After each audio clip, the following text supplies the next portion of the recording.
Para passar para a próxima pauta, eu quero encerrar o programa de hoje falando a respeito da transição e do gabinete de Donald Trump. A matéria que vocês veem ao meu lado enuncia os novos anúncios de Donald Trump para o seu gabinete.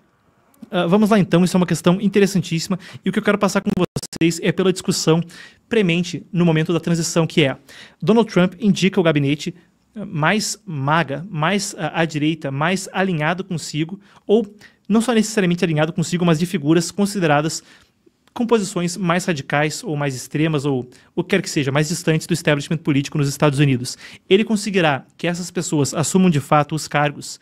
Recapitulando, a gente já tem 18 dos 27 departamentos com as pessoas indicadas, algumas delas mais moderadas. Por exemplo, o que seria a chefe da Casa Civil, a Chief of Staff, a chefe de gabinete, é a Susie Wiles. Susie é o apelido, né? Que foi a chefe da campanha do Trump nos meses anteriores.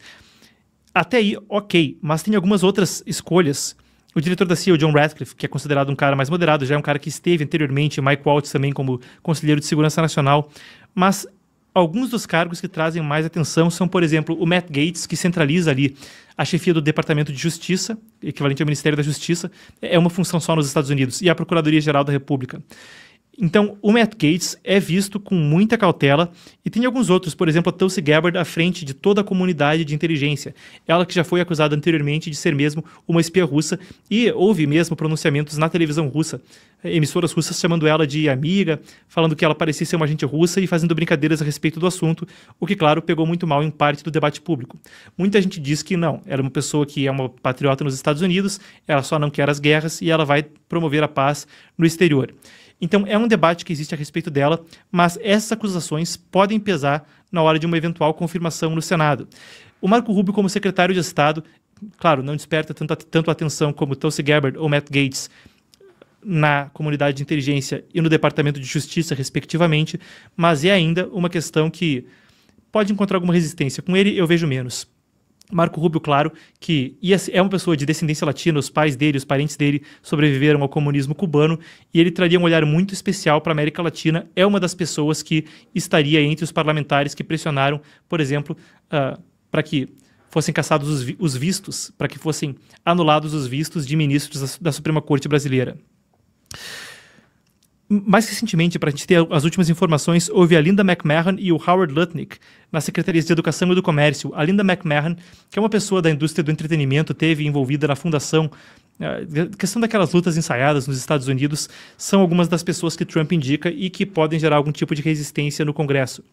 Agora, uma das coisas que Trump pediu anteriormente, e foi um pedido muito apoiado, muito corroborado por Elon Musk e outros aliados nas redes sociais, foram os Recess Appointments, que é as indicações por recesso.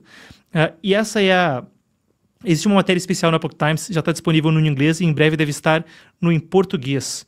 Mas, então, Trump promete utilizar os Recess Appointments, as indicações à distância. Mas o que são os tais dos Recess Appointments? Eu passo com vocês um pouco pela matéria, mas mesmo aqui, leio para vocês o que o Trump disse a respeito. Ele disse que anos atrás eles tentaram bloquear as pessoas que eu queria e não podemos deixar acontecer dessa vez. Nós precisamos que as posições sejam preenchidas imediatamente para que então ele possa tocar a sua agenda. Perdão, pessoal, vou pedir licença para vocês para tomar uma água. Enquanto isso, peço que você deixe seu comentário, curta, comente, compartilhe essa questão toda. A gente já está chegando em 1 hora de live e estou falando aí sem parar, então, licença.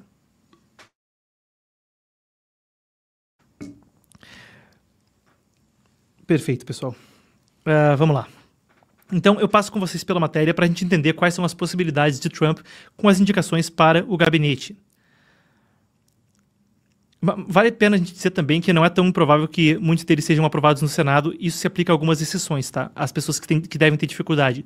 Em especial o Matt Gaetz e a Tulsi Gabbard. O John Thune, que é o atual líder republicano no Senado, por consequência líder da maioria, são 53 senadores republicanos contra 47 democratas na Câmara Alta do Parlamento dos Estados Unidos. Um pré-requisito para ter esse apoio, ter uma conjuntura que apoiasse quem ia ser a liderança da direita no Senado, era que concordasse com essas nomeações de recesso, nomeações por recesso. Vamos lá, então, qual é essa forma de haver essas confirmações por recesso?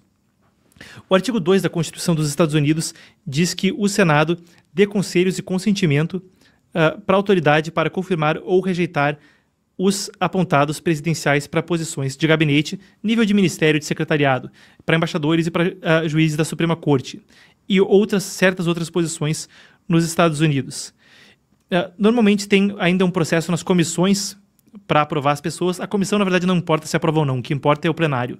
Mas, normalmente, por formalidade ou por questão de transparência pública, se passa por comitês específicos, por comissões no Senado.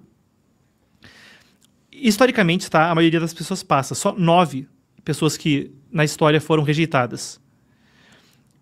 Mas então tem a possibilidade de, em caso de rejeição, haver uma nomeação por recesso. O presidente tem o direito de, caso a Câmara, caso o Senado esteja em recesso, preencher as posições, e essas pessoas podem ficar interinamente até 2 anos em caso de não confirmação. Se forem confirmados, aí ficam de forma definitiva pelo resto do mandato. Então, máximo de 2 anos. Para a gente fazer a matéria faz um precedente histórico interessante, eu vou passar por ele com vocês. Recessos de meses não eram tão incomuns nos primeiros anos do Congresso dos Estados Unidos. Tem que entender isso também. O Congresso se reunia menos, o governo era menor, tinha menos coisa para fazer, tinha menos legislação para aprovar. Então o Congresso se reunia poucas vezes. E isso permitia que, quando o presidente precisava de um negócio e o Congresso não estava ali, ele podia fazer isso de forma interina, em especial caso de nomeações. Se tornou até o caso onde, quando a oposição a um presidente queria evitar uma nomeação, eles faziam sessões do Congresso pro forma, como se diz nos Estados Unidos, mas todo mundo se reunia, ficava ali, discorria sobre alguma coisa, não fazia o real trabalho legislativo, e isso permitia, eventualmente, que o Congresso está em sessão, então não pode ter uma nomeação interina dessas de 2 anos. Então, o que deve ocorrer, na visão de Trump, é que se ele não conseguir a aprovação do Congresso, ou ele vê que não tem apoio no Congresso para algumas das suas nomeações, ele pode tentar fazer algum tipo de articulação com o líder da maioria no Congresso, o líder da maioria no Senado, melhor dizendo, perdoem, o John Thune, e era um requisito para que ele assumisse a posição. Pode haver algum tipo de articulação para que, valendo-se dessa cláusula já jurássica, vamos utilizar a palavra assim, ancestral, da legislação americana, da Constituição dos Estados Unidos, possa-se indicar essas pessoas de forma interina para evitar que passem pelo Congresso, e aí vai depender desse líder da maioria no Congresso conseguir, eventualmente, criar essa brecha de que não haja reunião do Congresso e que haja nomeações em recesso. Fica aí a ponderação, então. O Carlos Amaral aqui no chat está trazendo um ponto muito interessante, senhor Carlos, e eu vou abrir esse espaço para a gente discutir a questão. Precisamente, o John Thune não é tão fã do Donald Trump em algumas questões, mas é muito interessante a gente pontuar, senhor Carlos, que um dos requisitos para que ele se tornasse, na articulação republicana, o líder da maioria no Senado dos Estados Unidos, era precisamente que ele concordasse com as nomeações por recesso. Então, a não ser que ele descumpra algum acordo político que poderia causar um desgaste muito grande com ele já na largada do governo, eu vejo que ele poderia tentar criar as condições para que houvesse as nomeações com a questão do recesso, com a questão da distância. Mas é delicado também, porque há outros grupos de pressão. Com a Tulsi Gabbard é delicado. O caso mais delicado é com o Matt Gaetz. Houve reportagens dizendo que o Matt Gaetz não chegava aí nem perto de ter votos suficientes de senadores, porque muita gente via com preocupação a possibilidade dele à frente do Departamento de Justiça, precisamente porque por ele ser um militante tão ativo da direita nos Estados Unidos, por ser uma pessoa tão outspoken, que se pronuncia em público. Havia essa discussão e ele era a pessoa que era vista com mais cuidado, né? Se conseguir 50 votos, o vice-presidente pode desequilibrar, viu? O vice-presidente dos Estados Unidos, o J.D. Vance, pode desequilibrar, mas Matt Gaetz era a pessoa vista com mais cautela. Então, o que a gente deve monitorar é, olha, o John Thune pontuou isso. Então, mas ele é um cara que também tem aí outros grupos de interesse para conciliar e não era tão próximo de Donald Trump, era um cara mais moderado, muito mais moderado do que o Rick Scott, que era a opção maga que estava sendo cogitada antes de confirmarem que o líder da maioria seria o John Thune.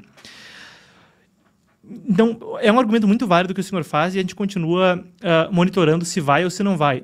Agora, o que deve se monitorar é os grupos que se antagonizam ao Matt Gaetz no Departamento de Justiça poderiam dissuadir ele de permitir alguma questão por recesso? não tenho uma informação agora para trazer, mas é o que a gente deve ficar de olho. É a pergunta a ser feita. Outra questão é, se esse realmente for o caso, é possível que, para permitir que a Tulsi Gabbard outros passem no recesso interinamente por 2 anos, Marco Rubio eu acho até que é um cara que passaria no Congresso sem grandes entraves, porque apesar de ser muito à direita, é um cara que tem um longo histórico de articulação na casa. É possível que houvesse algum tipo de articulação mesmo para substituir o Matt Gaetz. Agora eu estou trazendo isso para a nossa locubração, então sempre diferenciando a locubração, opinião de informação, mas essas são algumas das coisas para olhar, se pudesse ter algum tipo de articulação assim na questão.